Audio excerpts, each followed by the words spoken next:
శ్రీమాత్రే నమః శ్రీ గురుభ్యో నమః రాజశ్రీ జ్యోతిర్వాస్తు కార్యక్రమంలో ఈ రోజున తెలుసుకునే అంశం ఏంటంటే మనం ఎన్ని పూజలు చేసినా సరే అభివృద్ధి ఎందుకు జరగటం లేదు, ఏం చేయాలి అనే దాని గురించి తెలుసుకుందామండి. ప్రతి ఇంట్లో కూడా వాస్తు ప్రకారం లేదు, మనకు అనుకూలంగా ఉండే చోట కొన్ని వస్తువుల్ని ఫిక్స్డ్గా పెట్టేసి కొంచెం ఫిక్స్డ్గా పెట్టేసేసి ఉంటాం.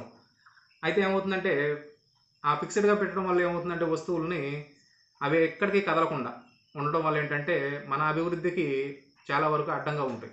ఎప్పుడైతే ఆ వస్తువుల్ని నెలకు ఒకసారి లేదు 15 రోజులకు ఒకసారి వాటిని కూడా కదిలిస్తూ ఉంటే, వాటిలో కూడా కదలిక వస్తూ ఉంటే ప్రతి వస్తువు అంటే ప్రతిదీ అంటే అన్నీ ఇంట్లో ఉన్న ప్రతిదీ కూడా జరగమని కాదండి, కొన్ని కొన్ని ప్రధానంగా ఉంటాయి.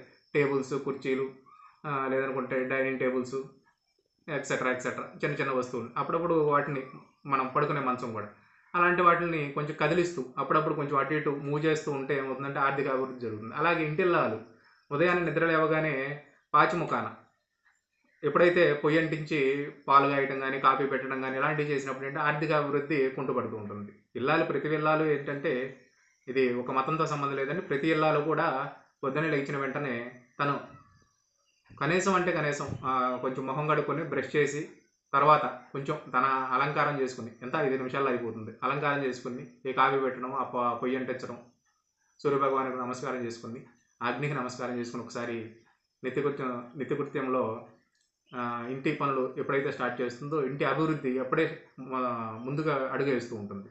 అలాగే ప్రతి ఇల్లాలు కూడా అందరూ వెళ్ళిన తర్వాత పనులు చేసుకుందామని చెప్పేసి తను బ్రష్ చేయకుండా వాళ్ళందరినీ పంపించే వరకు కూడా, అంటే మధ్యాహ్నం 10-11 వరకు కూడా అలాగే కొంతమంది పనులు చేస్తూ ఉంటారండి.